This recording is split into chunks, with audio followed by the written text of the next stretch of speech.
নমস্কার সকলকে, আশা করি প্রত্যেকেই ভালো আছেন। আমরা এখানে খেতে বসে গেছি। তো ফার্স্টেই দিয়ে দিয়েছিল প্লেট, আর আমাকে, বোনকে আর বাবাকে প্লেট দিল, আমার ভাইকে প্লেট দেওয়া হয়নি, তাই ও সানগ্লাস পরে বসে আছে। এটা মেনু কার্ড পজ করে দেখে নিতে পারেন, আমি বলছি তো, চিন্তা কিসে। প্রথমে ছিল সাদা ভাত, শাক ভাজা, তারপরে ছিল ডাল, ফিশ ব্যাটার ফ্রাই।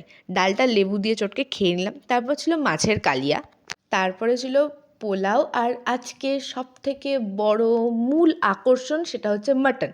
আর তারপরে ছিল আমাদের সবথেকে বড় যে উপলক্ষ আর কি, সেটা হচ্ছে ইনি এসেছিলেন তদারকি করতে, কে কীরকম খাচ্ছে না খাচ্ছে দেখতে।